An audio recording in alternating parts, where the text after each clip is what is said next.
Segundo Samuel capítulo 9. Um dia Davi perguntou: será que resta ainda alguém da família de Saul para que eu use de bondade para com ele por causa de Jonatas? Havia um servo na casa de Saul cujo nome era Ziba. É um homem, tá?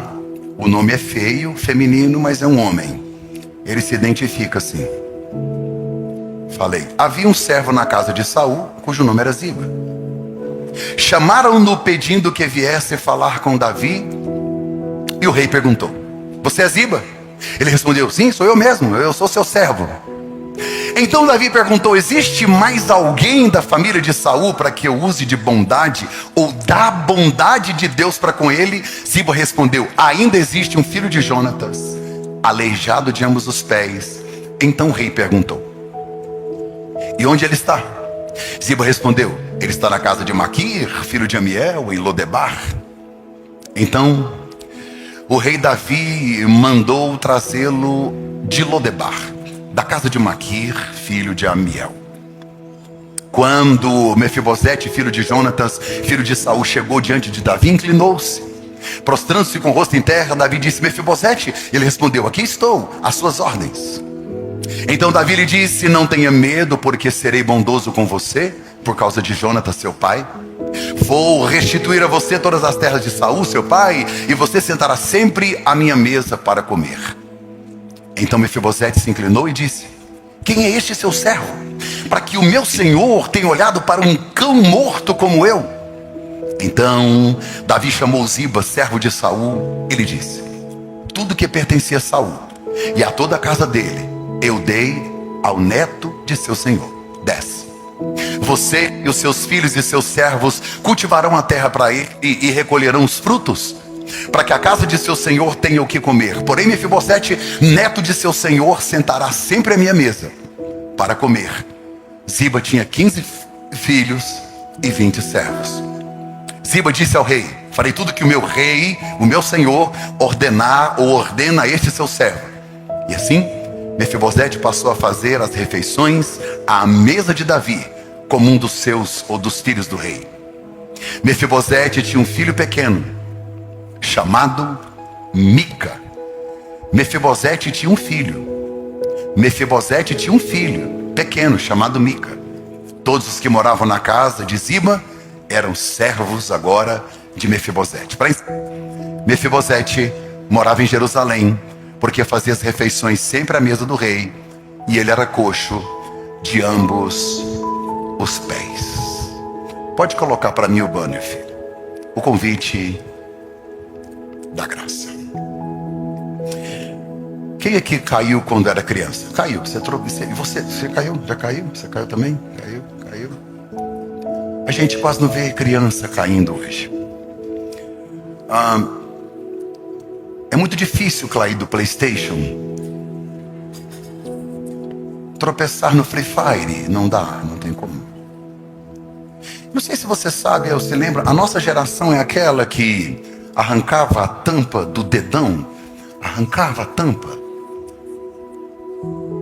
e apanhava quando chegava em casa porque machucou na rua, e a mãe passava metiolate doía. Não sei se você sabe que ele doía. Eu já caí de bicicleta. Eu já tive algumas quedas. Um dia a gente estava andando de bicicleta com os meninos lá do Novo Horizonte. Morava no Novo Horizonte. O D28, quadra 7, lote 35, eu acho. Também tanto faz, você não vai lá. Aí eu morava lá. E eu andando de bicicleta. Eu tinha uma Monarch azul. Eu gostava da azul porque ela corria mais. E o pessoal disse: vamos buscar manga. Eu falei: eu gosto de manga. Vamos buscar manga. Saímos em direção a um setor chamado Cachoeira Dourada. Quando o setor encerrou, muitos pés de manga, carregados, aquelas mangas sabina e aquela coração de boi grande, doce. A minha boca virou um corgue. Eu disse: Senhor, que maravilha. Só que era quintal de uma casa e tinha cerca. Então, para eu pegar essa manga, não era bem buscar a manga.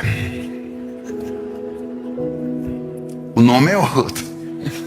Mas eu não vou falar porque eu não posso me comprometer. O pessoal do Ibama está aí, tem policiais civis na igreja. Mas eu era de menor. Lá vai 5 miliantes. Pulamos a cerca. Fomos em direção. Gente. E nós começamos a nos saborear. E de repente, o proprietário, dono daquele lugar, que tinha colocado uma cerca para ninguém entrar, apareceu. Eu sou filho único, eu fui criado num ambiente que eu não era acostumado com subir em árvore, fazer arte, não. Eu era quase um Jesus Júnior na época, assim, aquele menino. A galera desceu rapidão. Eu não tinha experiência. De repente, eu acho que eu não medi direito, escorreguei. I believe I can fly. Pá, de costa no chão. Quando eu olhei, meus amigos já não estavam lá mais. Eu saí em direção a um arame farpado, correndo, sem respirar, e o cara atrás: pega ladrão. Falei: gente, ladrão não, vim buscar a manga. E eu nunca mais eu voltei lá. A gente sempre se lembra de algumas coisas assim, né? O texto que eu li fala de uma queda de uma criança de 5 anos que não teve culpa. Sabe, se eu pudesse chamar alguém aqui para compartilhar também, você teria suas histórias engraçadas, interessantes, perigosas. A gente só sobreviveu porque acho que Deus é que guardou mesmo, né? Que a gente fazia cada coisa, né? Misericórdia. Mas você sabia que é possível compartilhar hoje todas essas histórias? Elas se tornam engraçadas porque elas se tornam memórias, e boas memórias, de coisas que vivemos, experimentamos e que foi super legal com seus amigos. Mas as maiores quedas que vivemos, as maiores quedas que nós já enfrentamos, não deixaram marcas por fora, deixaram marcas por dentro. Hoje eu estou pregando para algumas pessoas que entraram aqui literalmente trôpegas, arrastando. Se eu pudesse hoje ter um espelho que mostra o estado da sua alma, como estaria? Porque a ferida de quem caiu de uma bicicleta, o arranhão, o trincado, talvez uma fratura de quem prostrou-se ao chão, futuramente deixou cicatrizes, marcas e vira piada. Mas aquelas marcas deixadas em nós por dentro, de um abuso, de um abandono, de uma rejeição, essas não dá para fazer piada com elas. Você só vai entender o adulto que você é se você analisar a criança que você foi. Quantas coisas. Sabe, existem quedas que elas trazem um arranhão. Existem quedas que quando você cai, você bate a poeira, levanta. Eu, por mais que tivesse caído de uma árvore alta, eu tinha que correr para não morrer. Corri sem ar, mas eu corri. E existem quedas que geram fraturas, outras são necessárias internações e até mesmo a UTI. Posso te fazer uma pergunta antes de entrar no texto? Como está a sua alma? Como você está? É terrível, não é só cair quando pequeno, mas é terrível cair mesmo depois de grande. Deixa eu refrescar a sua memória a respeito dessa história. A Bíblia diz que a nação de Israel queria muito um rei. Muito.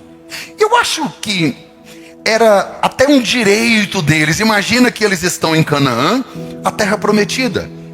Haviam juízes: Débora, Eude, Baraque, Jefité, Sansão, Gideão. Haviam juízes que organizavam o exército, governavam, lideravam, mas eles queriam um rei como as outras nações. Eles queriam uma monarquia. E Deus deu Saul. Foi Deus quem escolheu Saul. Foi Deus que ordenou Samuel ungir Saul. Deus escolheu Saul. Saul, uma escolha de Deus. Saul, o primeiro rei de Israel, começou super bem. Por isso que a Bíblia diz que o final das coisas é melhor do que o início delas. Porque Saul começou a desprezar o que Deus deu. Ele tinha a presença do Espírito Santo, mas não o valorizava. Ele tinha um reino que não o amava. Ele foi desprezando até mesmo o sacrifício, o sacerdócio, começou a fazer coisas erradas. Deus foi deixando, porque é uma palavra na Bíblia que eu amo: longanimidade. O que significa isso? Deus vai adiando. Não é que vai cancelar, vai adiando até... Deus olhou do céu e disse: Samuel, não dá mais para levar desse jeito com esse moço aí. E Deus já tinha escolhido outra pessoa. Quem é bom de Bíblia consegue me ajudar a lembrar? Quem foi que Deus escolheu para substituir Saul? Quem é que lembra aí? Gente, Davi. Porque quando você não valoriza o lugar que Deus te colocou, a substituição é inevitável. E Deus já me mostra para que Davi veio. Tanto é que quando Samuel ungiu Saul, ungiu ele com um vaso de azeite, vaso cheio de azeite. Para ungir Davi não tem vaso não, está na Bíblia. Para ungir Davi foi um chifre de azeite. Deus já está mostrando a diferença para o profeta e para a nação. Porque Saul foi ungido com vaso. O vaso é feito pela mão de quem, gente? Fala para mim. O vaso é feito pela mão de quem? E o chifre? Pela mão de Deus. Detalhe: se é um chifre com azeite, um cordeiro teve que ser sacrificado. Um cordeiro teve que ser sacrificado para ungir Davi. Deus escolheu Davi. Só que Davi passa a vida fugindo de Saul. Ele recebe uma unção e foge. 12 anos, 13 anos. Algumas pessoas acreditam que foram quase 2 décadas. E corre, foge. E Saul tenta. E aí interessante que até a própria esposa de Davi, que era filha de Saul, Mical, ela teve que ajudar ele a fugir. Ela desprezou Davi. Davi foi embora, fugindo. E na sua última fuga, Davi, ele encontra-se com o filho de Saul. O filho de Saul chama-se Jonatas. Gente, eu queria que você que é teólogo, estudioso, tenha uma paciênciazinha, tem muito novo convertido. Então eu vou bem devagarzinho, explicando com clareza, para poder facilitar para todo mundo. Tá bom? Sabidão.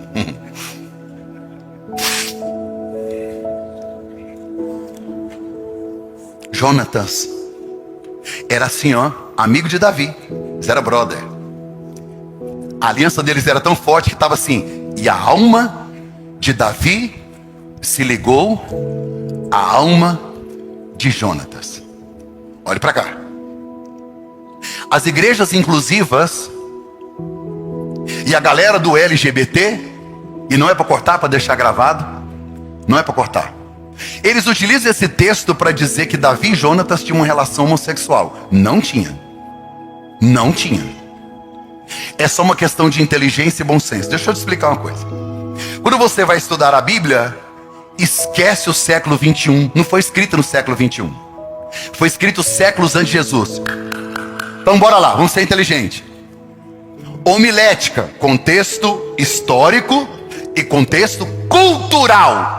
Porque o cara, a alma se ligou, a alma gêmea. Gente, a alma gêmea primeiro que não existe. Segundo que não tem nada a ver, isso é coisa nossa, inventaram aqui agora, ó. Tem isso na Bíblia não. Não. Quer dizer que é uma aliança de irmãos. É como se os dois tivessem nascido do mesmo pai, da mesma mãe. É algo mais do que irmão, amigo mais chegado que irmão. É só isso. E se você entrar na exegese, olhar palavra por palavra, nada. Nada, qualquer ser inteligente que estuda o original sabe, não há nenhuma probabilidade ou possibilidade de Davi e Jonatas ter tido uma relação homoafetiva. Não é para cortar, é para pôr no YouTube. Não é discurso de ódio, é discurso bíblico. Porque o amor fala a verdade. E o amor venceu.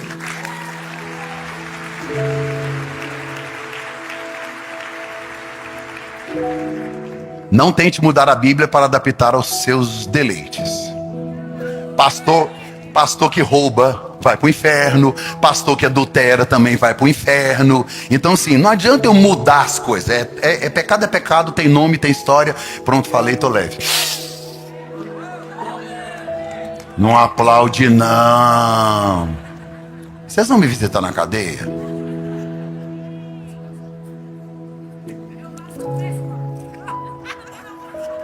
Misericórdia.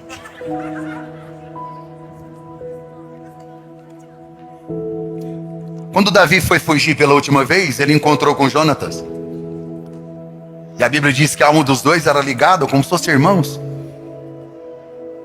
Olha para cá. Jonatas é filho de Saul.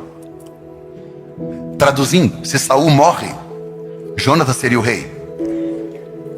Só que Jonas entendeu que Deus havia escolhido Davi e ele não tem crise com isso.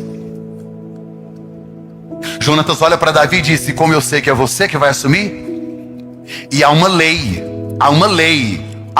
não é lei de Deus, lei dos homens, que quando é trocada a dinastia de pai para filho, de pai para filho, de pai para filho, aí quando o pai não passa para o filho, porque todo mundo morreu e vai passar para outra dinastia, esse novo rei mata a família do outro todinha.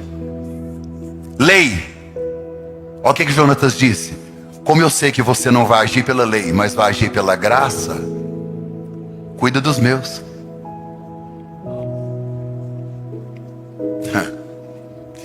Davi disse: combinado, aliança feita. Davi foi embora.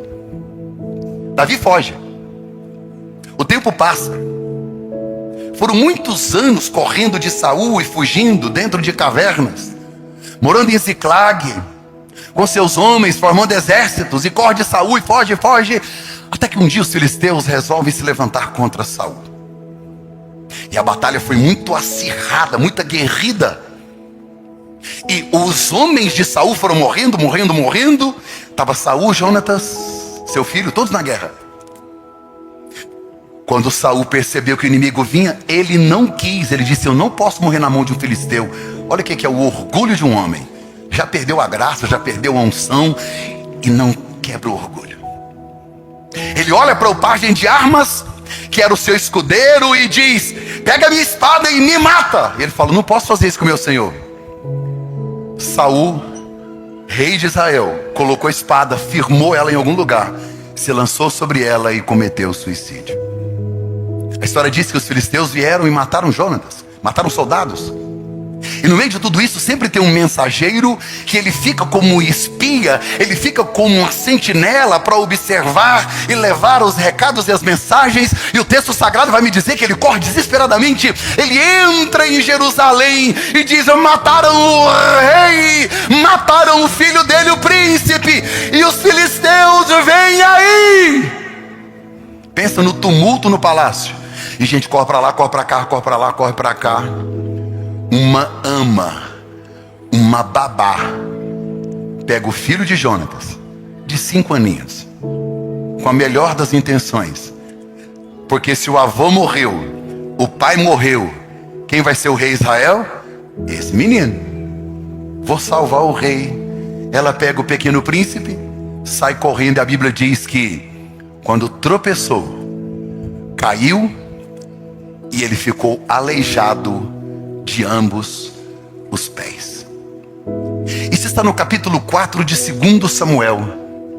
Jonatas, filho de Saul, tinha um filho aleijado dos pés. Ele tinha 5 anos de idade quando chegou a notícia de Jezreel de que Saul e Jonatas haviam morrido. A sua alma o apanhou, a sua ama o apanhou e fugiu, mas na pressa dela ela deixou ele cair e ele ficou aleijado. Seu nome era Mefibosete. Olha para cá. Ela pega Mefibosete e leva para a cidade que todos conhecem. Já ouviram essa história? Lodebar. Lodebar. Mefibosete vai para Lodebar. Vai para onde? Para onde? Esse nome é estranho, mas é bíblico. Lodebar. Davi assume o trono. Davi assume primeiro 2 tribos, Benjamim e Judá. Depois ele assume mais outras 10 tribos. Agora ele é o rei de todas as tribos. E a Bíblia vai me revelar através de textos de que Davi é o rei que mais ampliou os territórios e as fronteiras de Israel. Ele cresce, o seu exército torna-se poderoso, ele vai ficando rico, poderoso, em evidência, próspero, muito ouro, muita prata, muitos servos, muito linho, muitos cavalos, muitos carros, muitos soldados. Enquanto Davi prospera em Jerusalém, tem um menino crescendo lá em Lodebar. Lodebar. Se você ler na Bíblia, todas as vezes que você encontrar o prefixo lo é não. Lo é não. Lo é não. Debar é pastagem. Não pastagem. O que não tem lá? Pastagem. Não semente. Não fruto. Não gera. Não produz. Por que ela leva ele para o não semente, para o não pasto? Porque o inimigo não tem nenhum interesse em um lugar tão ruim assim. Uma terra que alguns chamam de terra do esquecimento. Agora olhe para cá. O menino tem 5 anos. A culpa é dele de cair, sim ou não? Não. Aliás, a culpa não é nem da ama, nem da babá, né? Tadinha, ela só lutou. O sonho dele era para ir para Lodebar, sim ou não? O sonho dele era ir para Lodebar, sim ou não? Não. Não. Mas às vezes Deus vai nos conduzir a lugares, mesmo que a gente não queira estar lá. Só pensa. Mefibosete em Jerusalém. Nessa hora, estava vivo ou morto? Vivo ou morto? Morto!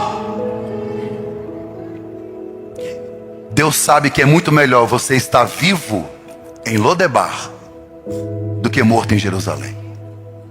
Mas eu tenho sangue real? Eu nasci no palácio? O meu avô que construiu isso aqui?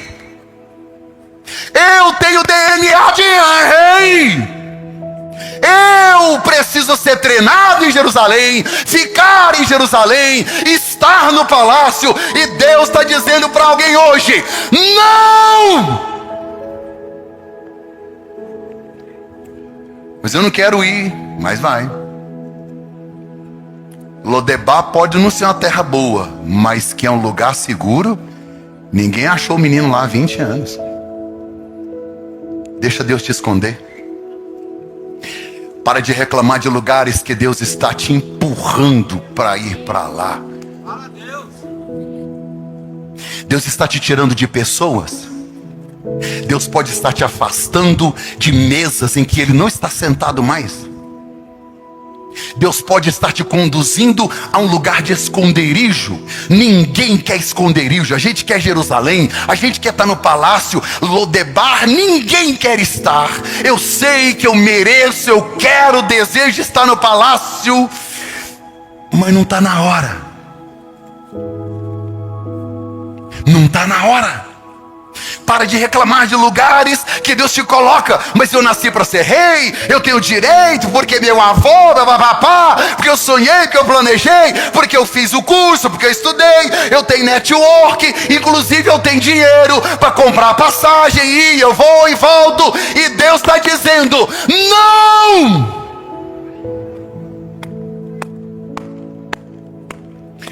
Vou repetir a frase que eu falo direto: o pior fracasso é você tentar fazer sucesso onde Deus não te colocou.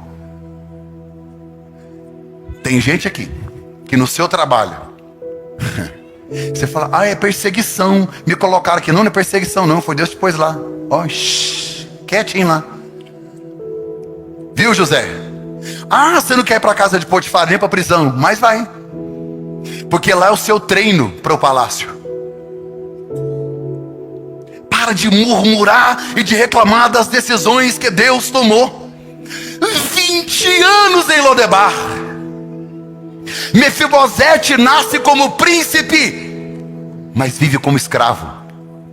Neto de Saul, filho de Jonatas, filho da família real, membro da família real, sangue azul, nasceu em berço de ouro, cercado de riqueza, de pompa, de glória. Ele tem tudo para dar certo, mas parece que nada dá certo.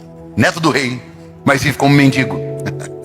Filho de príncipe, mas vive de favor. Herdeiro de muitas propriedades, mas vive como pobre. Nasceu para reinar e vive como escravo. E Deus está olhando o céu e diz: oh, fica quietinho que sua hora vai chegar. É a primeira frase que eu li no texto. Um dia. O pai e o avô morreram na guerra. Teve que fugir. Tinha apenas 5 anos de idade. O nome Lodebar, sabe o que significa? Destruidor da vergonha. Nasceu para destruir a vergonha e vive envergonhado. Você não está em crise, não? Por que dentro tem gente que achou que deveria estar muito mais longe? Você tem tudo para dar certo, mas a sua vida não sai do lugar.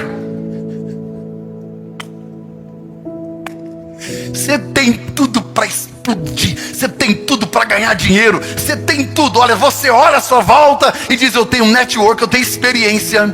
Sabe, eu tenho processos empíricos que Deus me deu, vivências. Eu tenho vida espiritual, eu fiz isso, eu fiz aquilo. Eu tenho tudo.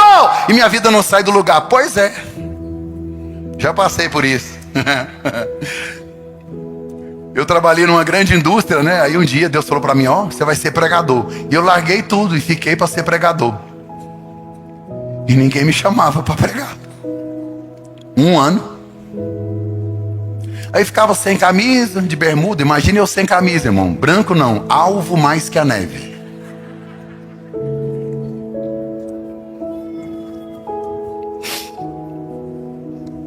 Sentado no chão, lendo a Bíblia. Um dia eu falei: Senhor, mas não chega uma mensagem, uma ligação, nada. O celular. TIM informa: seus créditos acabaram.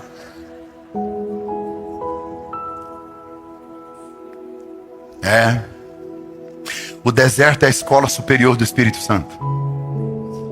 Não conheço ninguém relevante que não tenha passado por lá. O deserto pode ser surpresa para você, mas para Deus é agenda. Lodebar não é destino, é passagem. Seu dia está chegando. Já viu aquele meme? Quando é que os humilhados serão exaltados? Vai chegar, filha. Descansa seu coração. Assim diz o Senhor: não vai ter morte, não vai ter perda. Não vai. Esse espírito de angústia na sua alma vai sair hoje. Essa tristeza.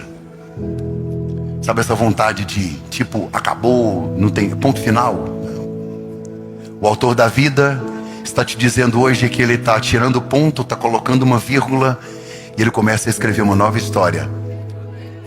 Porque Lodebar chegou ao final. Assim diz o Senhor dos Exércitos. Olha para cá. Sabe o que a Bíblia diz? Mefibosete gerou um filho em Lodebar. Olha isso. Safadinho. Ó, todo. Aí eu fiquei pensando: como assim? É tranquilo de pensar nisso, porque ele é aleijado, ele não é estéril. Você está rindo? Conhece gente que olha para os pés e diz: meus pés estão quebrados. A culpa é de quem me carregou? A culpa é do meu avô que errou? A culpa é do meu pai que foi para a guerra? A culpa é de quem saiu correndo? A culpa é de quem me mandou para Lodebar? Não gera, não produz, não cumpre propósito, não tem autorresponsabilidade? Olha para os pés, autocomiseração, vitimização. Olha para os meus pés, como é que eu vou ter filho? Olha os meus pés. Você não precisa dos pés para ter filho.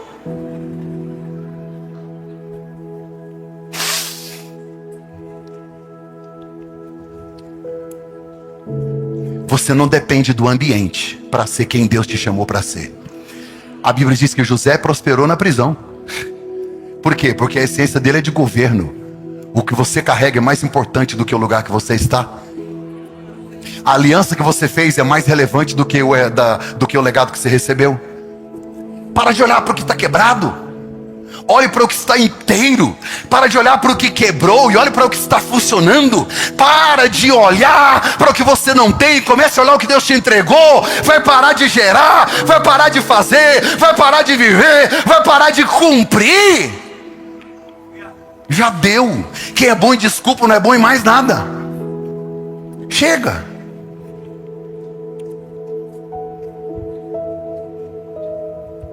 Mefibosete é estéril. Não, ele é aleijado, mas não é estéril. Olha para cá. Eu vou encerrar agora.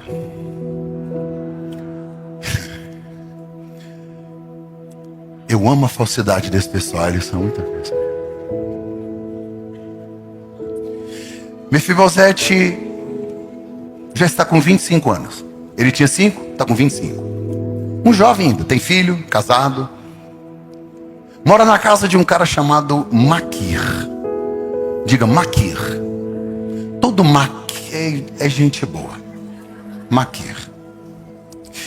Acha para mim na Bíblia assim, ó. E disse Maquir.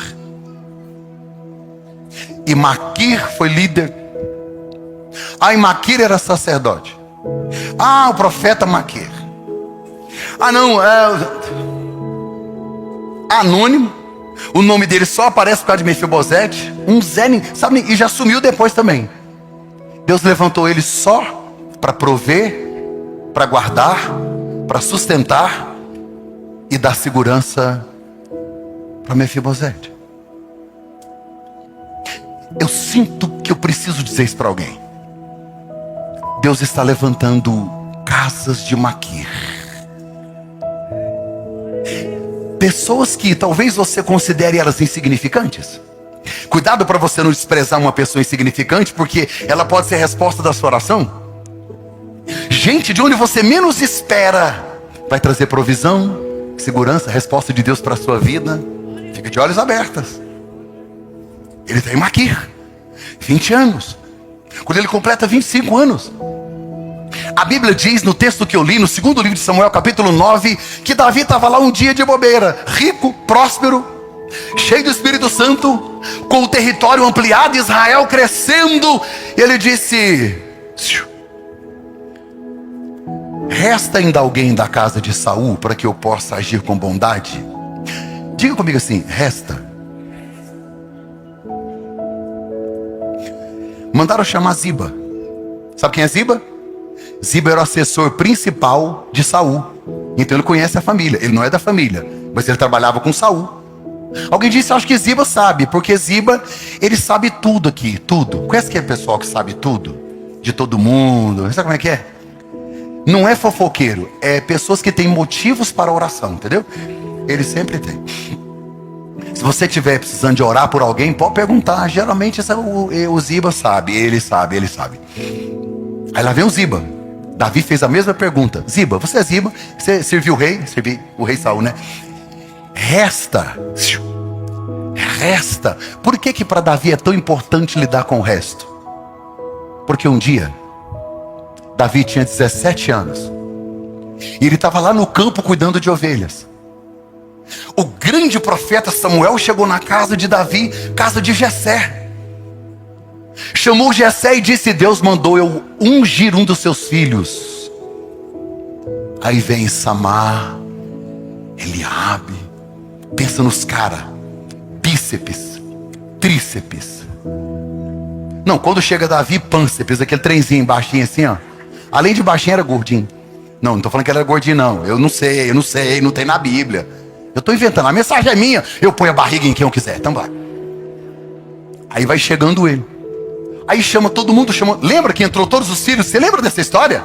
Todos à mesa. Aí qual foi a pergunta de Samuel? Jessé, resta. Tem um resto aí. Deus ama os últimos da lista, sabia? Eu não sei o que inquieta Deus, mas Ele ama os improváveis. Acho que Ele olha para alguém, aí você olha e fala assim: esse aí, de jeito nenhum. Acho que Deus levanta no trono e fala: oi, oi, oi, oi. Falou não para quem? Davi diz: resta daqui para frente o tempo inteiro. E ele é sempre preocupado com o que resta. Davi foi rejeitado pelo próprio pai. Esta é uma pergunta que só a graça faz. Resta. Posso abençoar o resto? Posso abençoar o que sobrou? Davi foi rejeitado pelo pai. Quando vai lutar com Golias, é rejeitado pelos irmãos. Foi rejeitado por Saul, rejeitado pela esposa Mical. Foi rejeitado por todos. Ele só foi escolhido por Deus, só por Deus. Quer mais que isso? Bondade. Eu gosto da palavra bondade aqui, porque a raiz dela tem a ver com misericórdia e fidelidade. É tudo junto. É um pacote. E aí, no verso 2, Davi diz assim: eu quero aplicar a bondade de Deus em alguém. Quer dizer, eu vou ser instrumento de Deus para abençoar alguém. Chama Ziba. Aí vem Ziba. Olha o nome, Ziba. Ziba, resta alguém? Ele disse: tem um cara aí. Não disse o nome. E disse duas coisas que trazem problema. Primeiro, ele é aleijado. E não é de um pé não. Está escrito aleijado dos ambos os pés. E mora em Lodebar. O senhor não vai trazer ele não, né? Sabe por que Ziba não quer que Mefibosete venha? Porque Saul não deixou nenhum descendente a não ser Mefibosete. Se Mefibosete está escondido, quem era o servo mais próximo de Saul que ficou com tudo? Ziba. Ele sabe que se Mefibosete chegar, ele vai ter que devolver o que é seu. Você está preocupado, Arthur? Ziba pode tomar, alguém pode passar na frente, o rei vai te devolver. Esse ano de restituição.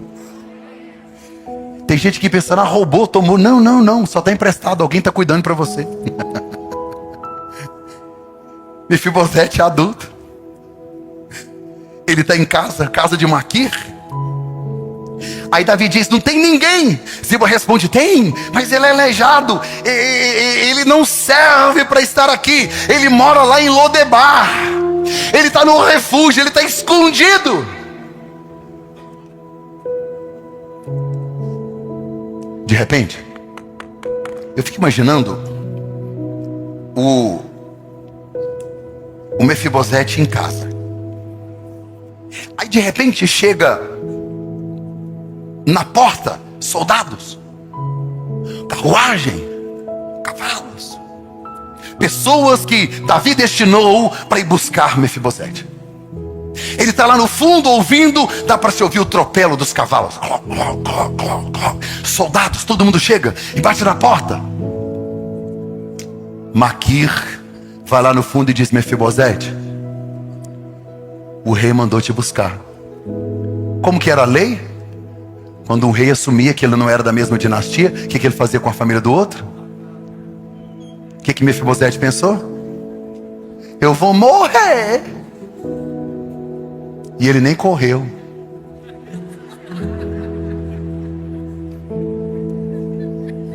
Vocês são mal demais, gente. Vocês imaginaram ele tentando assim, né? Olha pra cá.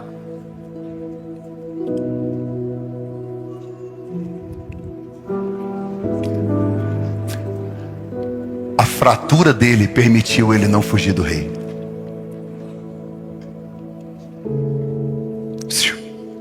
Tá correndo para quê? Às vezes Deus quebra os seus planos, para os seus planos não te quebrarem. Você vai continuar fugindo, vivendo essa vidinha medíocre, raquítica, rasteira, sem graça. olhando para o próprio umbigo, vivendo para si, ao seu bel prazer, desfrutando de prazeres.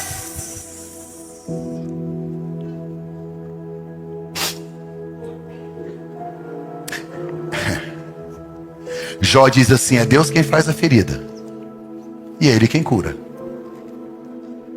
Você sabe como é que o pastor lidava com a ovelha fujona? Já contei isso, lembra? Como que o pastor fazia com a ovelha fujona? Tô falando lá na época lá de Davi, como é que ele fazia? A ovelha fugiu, aí ele busca. Aí foge, ele busca. Aí um dia ele cansa, fala: já sei. Ele machuca a perna dela. Que maldade, né? Pois é, aí ela não consegue andar. É melhor ela ferida do que morta. Você concorda? Ela não para de fugir. O bicho vai pegar. Ele fere a perna dela. Ele, o pastor, agora vai curar a perna dela. Só que ela não consegue andar. Então ele põe ela no e vai curando a perninha dela. Leva para beber água, leva no pasto. E as outras amiguinhas tá tudo lá embaixo. Amiga, oi amiga, olá e tal. E ela tá aqui. Quando ela é curada, ele tira ela do ombro e põe aonde? No chão. Só que ela aprendeu a ouvir a voz do pastor. Ela agora sabe qual é o cheiro do pastor. E ela sabe que tudo que ele faz é para o bem dela. Ela nunca mais sai de perto do pastor. Vai fugir, querido? É muita coragem. Eu queria tanto falar que Deus vai te quebrar, mas não posso. Não posso, é discursos de ódio.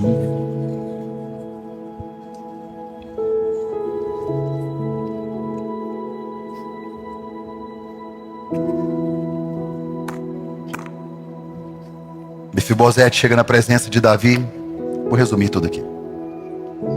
Já vem se arrastando. Diz que ele pôs a boca no chão. Mefibosete, ele...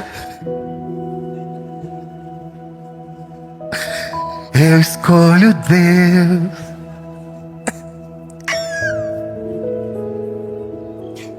Quer ver que ele ficou com medo? Leia com calma. Davi disse: não tenha medo. Eu vou te abençoar e ser benigno por causa da aliança que eu fiz com seu pai. Não é por sua causa. É porque eu fiz uma aliança. Tudo que era do seu avô vai ser seu. Tudo que era do seu pai vai ser seu. Terra, ouro e prata. Estou te restituindo tudo. Ele disse: eu? Um cão morto? Aí é importante nós analisarmos a cultura, porque ele está falando de cão morto. Não é o cão que tem lá na sua casa, o pet. Não, viu? Mãe de pet. Não, não é o pet. Não. Diz que quando Jezabel morreu, os cães lamberam seu sangue. É esse cão aí. Era bicho solto. Em regra geral, naquela área, o pet era ovelha. Ovelhinha, uma cabrinha, um camelinho. Cachorro não, era bicho solto do mato. Você tem que olhar a Bíblia assim, não é? Você não está no século 21 aqui? Ser considerado cão é como aquela mulher que olhou para Jesus e disse: salva minha filha. Ele disse: eu não posso tirar pão dos filhos e dar aos cachorros.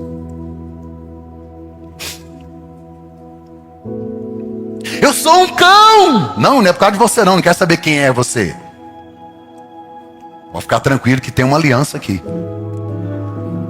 Você não vai ser punido pela lei. Você vai ser alcançado pela graça. Aí ele chamou quem? Ziba. Ziba estava com os bens de quem? De Saul, de Jonatas. Ele era dono de tudo. Um cara aleijado no chão, com a boca no pó, se chamando de cão. O rei chama Ziba e diz: a partir de hoje, Você só não vai devolver como você, seus servos, seus filhos vão trabalhar para ele, plantar, colher, pagar imposto. Porque até quando, meu Deus do céu, eu queria que você entendesse o que eu vou te falar agora. Aquilo que Deus te deu, querido, é seu. O que Deus te entregou é seu. Não interessa na mão de quem está, na mão de quem vai ficar. Deus está falando com alguém. Ziba vai ter que devolver, porque quando Deus manda, até o diabo tem que obedecer. Ele é governador de todas as coisas. Levanta sua mão, que eu preciso profetizar no final dessa palavra. Essa semana você vai receber restituição de Deus. Essa semana alguém que assinou um contrato te enganou, te passou para trás, pegou o que não era devido. Escute, é seu. Vai ter que te entregar, vai ter que te devolver, porque se Deus te deu, ninguém vai tomar. É seu.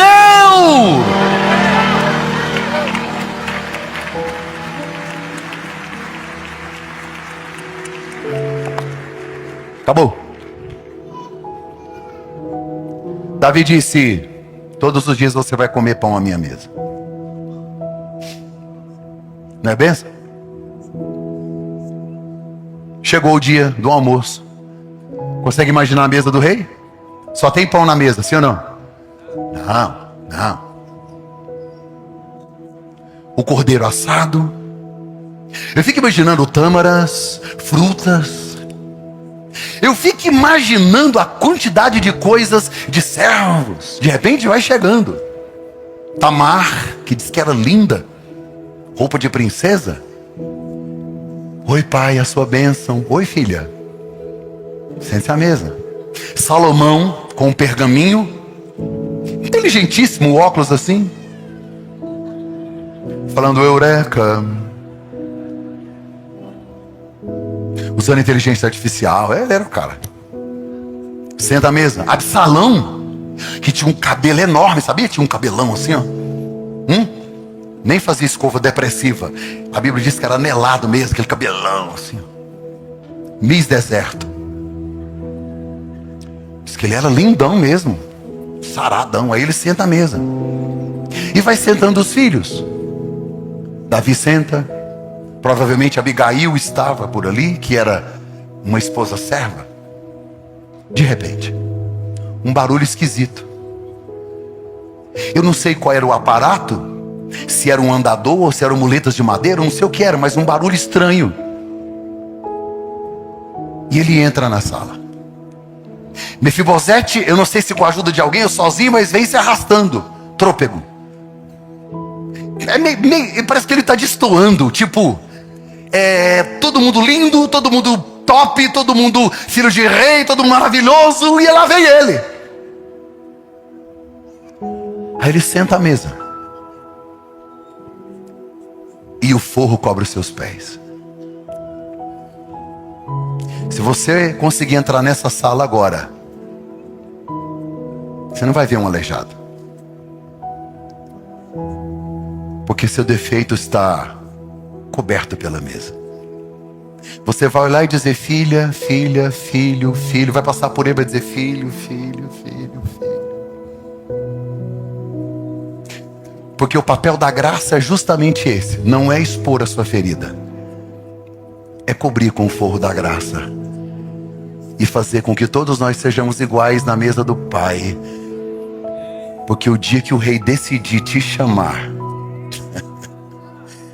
nem que seja arrastando, mas você tem que vir. Quer saber como é que termina essa história? Capítulo de número 9, se eu não me engano, ou 14. Também tanto faz, não sou obrigado a saber tudo, né? Teve uma fome na época de Davi. Vou encerrar agora. E Davi ficou preocupado. Ele é um homem de Deus. Ele não havia cometido pecado. Davi estava em santidade. Davi tinha uma vida de oração. Voltou a compor salmos, orava, ampliou o território, estava próspero. Davi foi generoso com Mefibosete. Mas a Bíblia diz que houve uma fome. Sabe o que Davi fez? Foi consultar a Deus. Deus, Por que que nós estamos passando fome? O que que eu fiz? O que que está acontecendo? Deus disse: é por causa dos gibeonitas. É diferente esse nome? Gibeonitas. Davi disse: gibeonitas? É, gibeonitas. Na época do rei que te antecedeu, Saul fez uma aliança com eles, desonrou a aliança e matou milhares de gibeonitas. Tem sangue derramado. Saul derramou sangue deles injustamente, e agora a terra está clamando o sangue deles por causa do pecado de Saul. Davi fez uma chamada de vídeo, chamou o rei dos gibeonitas e disse: cara, é o seguinte, tem uma parada aí muito doida, não sei se você vai acreditar. Tá tendo fome aí? O gibeonita disse: não, aqui tá bem, vizinho. O que Saul fez de errado com vocês? Está na Bíblia isso, só estou traduzindo. Eu li o texto, mas é muito complicado o texto. É muita informação. O Saul fez alguma coisa de errada com vocês?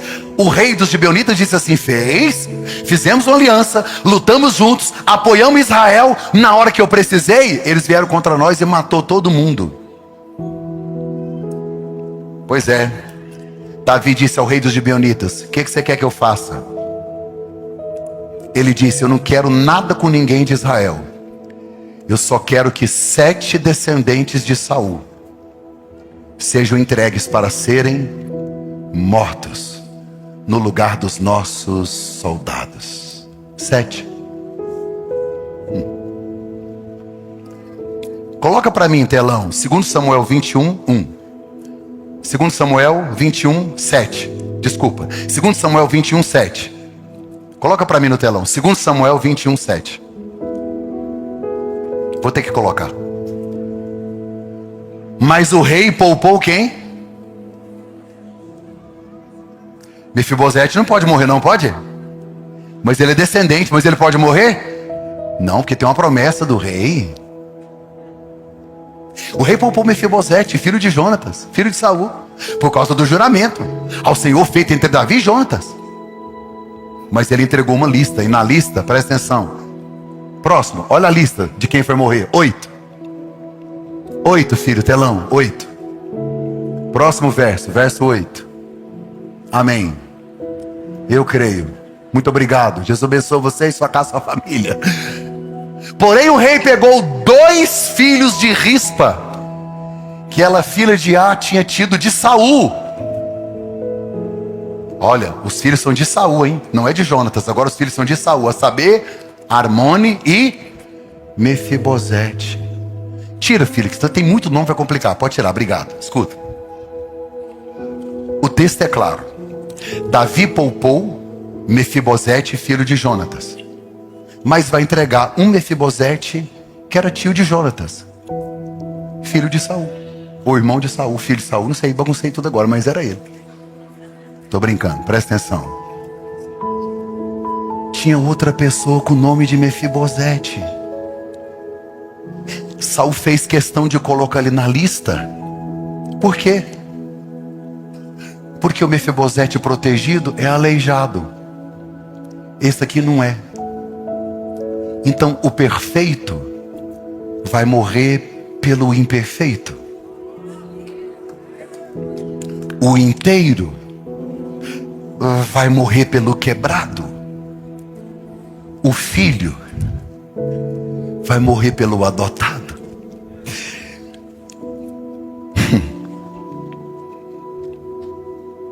Você conhece alguém perfeito que morreu pelos imperfeitos?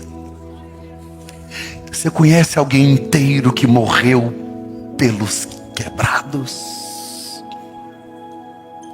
Um Mefibosete foi para a cruz, para que outros Mefibosetes nunca deixassem de ter acesso à mesa do Pai, do Rei. Eu queria que você ficasse em pé para a gente orar e finalizar.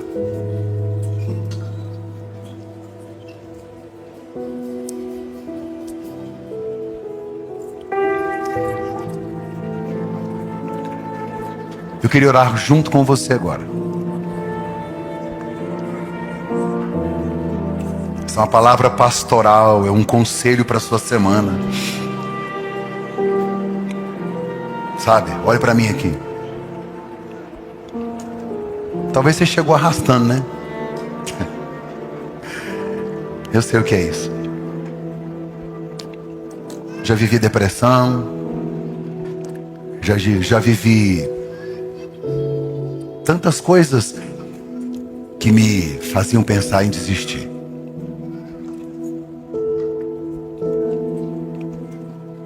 Mas a graça é para isso. Olha para cá. Mefibosete não foi curado. Ele só foi aceito. Porque o convite do rei não é para os perfeitos, é para os necessitados. Todos pecaram e destituídos perderam a glória de Deus. Mas o dom gratuito de Deus, o presente dele, é a vida eterna. Eu queria que você fechasse os seus olhos.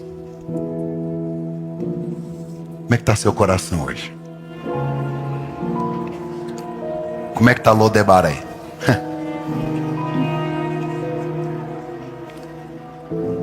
Talvez o fato de você estar quebrado que não te permitiu fugir. Outros nem se quebraram e correram. Está longe, né? Talvez você foi tão longe, mas ele continua de braços abertos, esperando para te entregar um anel, uma sandália, um vestido e celebrar com um bezerro cevado. Feche os olhos. Faz uma oração aí agora. Consegue se ver na mesa? Consegue se ver na mesa?